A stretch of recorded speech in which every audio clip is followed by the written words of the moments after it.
Hey everybody, welcome back to the Wiki Sasquatch channel. Today we're going to be looking at the LJN Advanced Dungeons Dragons line, especially the Fortress of Fangs playset, which was one of the coolest playsets of the 1980s. Anybody will agree. And I got a lot of the first wave of figures. We'll look at those. Zarek is one of my favorites, and they're doing an ultimate version of him with the NECA line that's coming out. They've already done Warduke and Grimsword, and the next ones are Zarek and Strongheart. So when those come out, I'll be doing a review of him. And if they do a Kellic down the road, I'll be doing him because he was my second favorite. I'm always partial to the bad guys for some reason. I guess they just kind of have more personality and stuff. Anyway, we'll be looking at this play set and talking about the origins. It wasn't based on a TV show. It was based off of a game. So got a lot of tie-ins to Lord of the Rings. So we'll be talking about that. And let's take a good look at this thing. Okay, so the Fortress of Fangs. We got a few of the figures here. I'm going to move those aside so that we can kind of check this out a little closer, and then we'll kind of do a little role play with some of the figures. Alrighty. I'm going to use my Strongheart figure here for scale and comparison and kind of walk us through here. Okay, so in the front we got some little stones. I think I'm missing one of these. I think there's 3 different ones that go with it. I have these 2. I think it's complete other than one of the stones and the 2 skulls that go up here.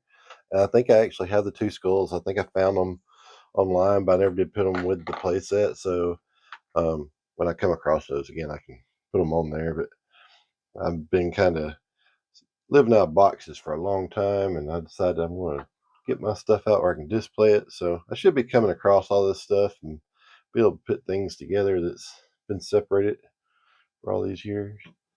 So this has a ladder that comes down. Kind of comes out of your snoot there.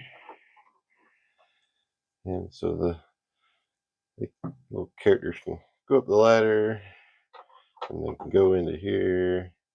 And this part comes out, but it's supposed to be like a little cavern entrance. Too big for him, but he might have to get his dwarf friend to help him go in there. He could just squeeze in kind of tight. Anyway, then you could pretend that he releases some lever and makes the door come up or something, I guess. And then he's got to go through here, but there's this wall. I'll do a whole 360 of this thing in a minute, but I'm just kind of doing it from the front. There's this wall. It's got the spikes on it. There's a lever that makes it do it. So if he gets past the spike wall, then he has to get through the gate here. And let's say he gets past the gate and he's over here in front of the statue. And he thinks he's made it. See if I can get him stand there. Okay, get him stand there. He thinks he's made it, but there's a trapdoor. And boom, and he's gone. And the trapdoor is pretty cool because it's got a lever on the back and you can open and close it. And I'll show you that in a minute. But let's go ahead and look around this thing here. So here's the lever that you push to get the wall to go. And I'll take my camera off the tripod here in a minute and show you all that. So when he falls through this trapdoor, the lever's right here. And he falls in there. And then you can reactivate it. But let's say he wanted to go up the side way. I know another way. Then there's this axe thing here. So even if he gets up here, it's like another booby trap. So this thing's loaded with booby traps. And this thing's just basically, it don't move or anything. It's just like a one-piece altar type deal or something. And it just kind of sits there. And it has these little pegs that makes it, supposed to make it kind of stay on, but it's not very good about staying on.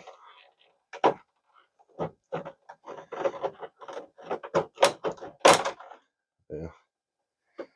Anyway, I just usually just set it up there. Okay, I might got it just in actually. Okay, and then let's look at the other side real quick.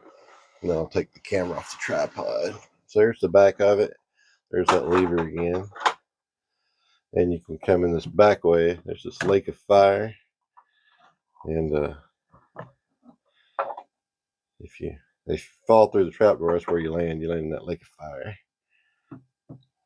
And then there's also this little chute right here.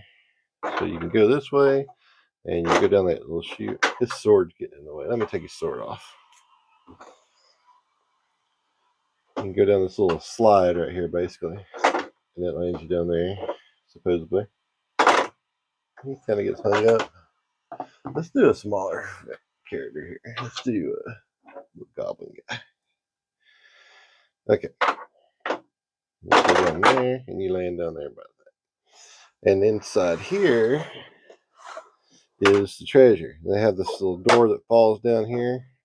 There's a treasure chest back here. You can't really see it too good right now, but I'll zoom in with the lights and everything here in a minute. So that's where everybody's trying to get that treasure, I guess. And these things like this come off. So a lot of times these playsets are missing parts. It's hard to find one that's got all the pieces. Each one of these come off. So finding one with all, and the ones on top here, all these come out. So finding one with all the pieces is kind of hard these days. There's, let's see, got 1, 2, 3, 4, 5, 6, 7, 8, 9, 10, 11, 12, 13 different big spikes on the bottom. And you got 1, 2, 3, 4, 5, 6, 7, 8. You got 9 little ones on the top. And I think all these are the same except for the 2 that go in this little thing here. And this actually can come out, so that part could be missing. The treasure chest actually comes off, so the treasure chest could be missing. And then the little doors up here are often missing, including the archway here. So there's all kinds of parts that could be missing on these. So if you're trying to buy one online, you want to see what all the parts are, just kind of be aware that, especially those stalagmites and stalactites, those are often missing some. So just kind of be aware if you buy one online. I'm going to show you the bottom too while I got it up, just in case you're interested. Those teeth are actually screwed in with big fangs. And that treasure chest, it just goes in with some pegs. So a lot of times those pegs will be broken off, and you can take that off, so you have to be careful. Okay. So let me show you one more feature. And then, okay, and then it's got this little feature here. It's kind of like this. The Star Wars things. They used to flip a lever or something, make them fall down or something. It's supposed to catapult them, but it never does. It just makes them fall.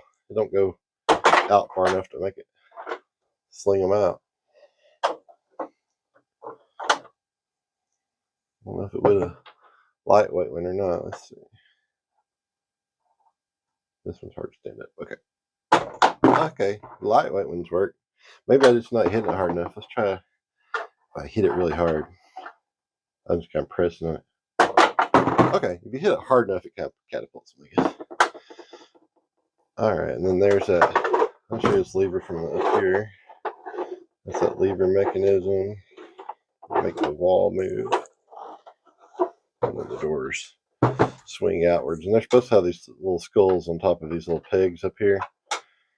And mine's missing those. And these often bend, but you can use that method I used in the other video. Look up that video on how I reshape the Barracks Imperial Officer's helmet on the Star Wars Black Series. You can heat these up in some hot water and then kind of bend them back where they're supposed to be, and then put them in some cold water, and they kind of keep their correct orientation. So you can do that. You just have to slip these out and then do that and then slip them back in. Okay, so I'm going to go to no tripod here. Oh, and you can use these little stones on the back too. That's the other thing. They're kind of movable, so you can, if you want it to, you can put them back here and have a place to walk across. And those are often missing because they weren't attached. They're just like accessories sort of thing. Okay, so I'm going to take this off the tripod and I'll go do some zoom in so you can see the interior and get some light in there. So, okay, so pardon my light right here. I just got it in there so you can kind of see. So here, looking in the back entrance, this is where that slide comes out. You can go in right there. It pops you out there at the treasure. And then over here, this out of the way. Here's a side view of the interior. Let me turn it around here so you can get a better view. And here's that little axe. You don't really have a little lever or anything. It makes it fall. You just have to kind of do that. But it falls real easily. It's just kind of like propped back. Okay, there's a good close-up of this guy. I don't know if he has some kind of name or anything. I think he's just kind of like a statue.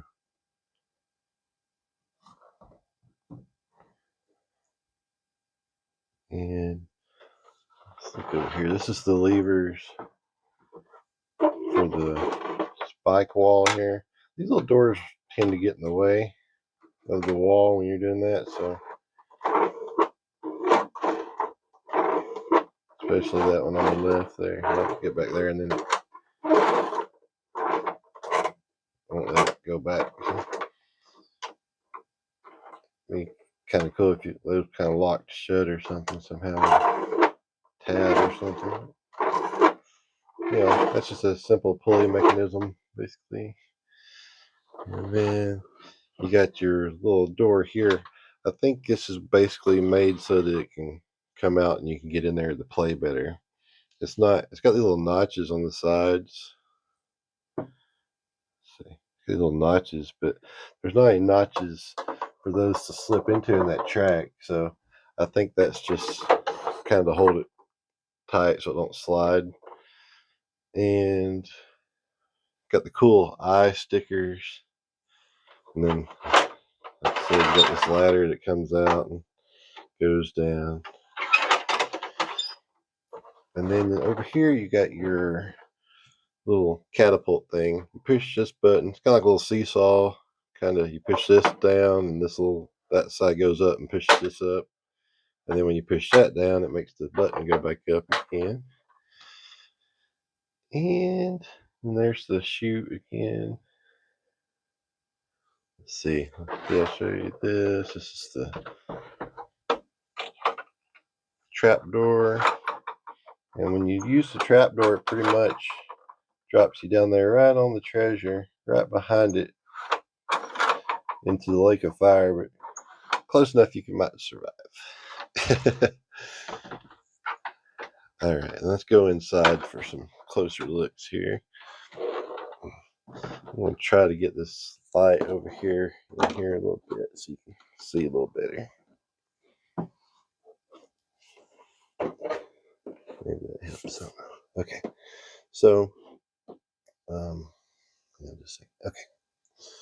so you have your stones here for you to walk across, and then, like I said, these just kind of go down on these little pegs, so they come on and off real easily.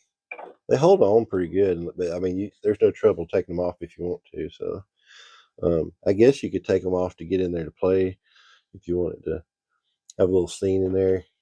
Kind of hard to get in there with all these spikes, so maybe they're meant to be able to come off so you can get in there and play a little better. But I got them pressed on there pretty hard, but they come off. You spin them a little bit. But anyway, if you're a little kid, you got little hands, no problem, get in there. And let's go in and look at the sticker artwork here. So you got all these Lake of Fire stickers on the bottom. That's pretty cool. And see if I can go in here. Okay, so I took the first 4 stalagmites off so we can get in there for a better look. And like I said, they come off real easily. And so here's the treasure. And I think that sticker's torn. I never noticed that, but you don't really notice it too bad where it is. You have to stick a camera in here to see that far. You got a cool skeleton in the lava there. You got some skeletons and skulls back here. He's been chained up and starved to death, I guess. A lot of rats down here. There's some stairs over there going somewhere. And another little trapdoor. I never noticed that. And a window. That's cool. I never noticed that part. Where those stairs and trapdoor go. So you got these stalactites. They sort of go up there with pegs. And sort of like a, let's see. One of these goes in the laser. Okay, there you go. You can't tell with that one. And they just kind of spread out and hold themselves in place. I think that one's broken. But the rest of them are in good shape. Anyway, sometimes those are missing. So if you buy one online or something, make sure that you get a shot of the upper part and make sure it's got all the pegs. And then these just go back on their pegs, stems, whatever you want to call them. So here's a little scenario. You got your knight going up the steps, and he's got booby traps waiting him, and a swordsman up here just in case he gets past the booby traps. And then you got your orc assassin over here on the lever, and he's getting ready to crush this little elf guy when he gets in here. And then you got the dwarf, he's on his way up there to help. And down here you got your 2 sorcerers battling out over the lake of fire. And you can have pretty cool little scenarios with this thing. So it's a cool playset. It displays very nicely. And I wish I had more of the figures to go with it, but those are the only ones I got. I got this guy. He's supposed to be like a giant. He's like taller than the dwarf, and the dwarf's on the ladder. And he looks kind of nerdy. I guess he's supposed to be like Conan, a barbarian type character or something, but he has this helmet. Mine's missing one of the wings. It's supposed to have a wing over here too, so he looks cooler with his helmet on, but not with it missing one side, so that kind of sucks. The thing is, with these that I don't like really is the way they're designed. They're all different sizes. You got little elves and dwarves and giants and orcs and knights, regular size sorcerers, and they're all different sizes, and that's okay. But there's something about them. I guess the dwarf he's sort of squatty. He looks like he's supposed to be short, I guess, but I don't know. They just look like they're out of scale or something sometimes. Like he don't belong with this set or something because he's so much bigger. It's like displaying your Star Wars vintage collection with your Star Wars Black Series figures almost. So I don't know.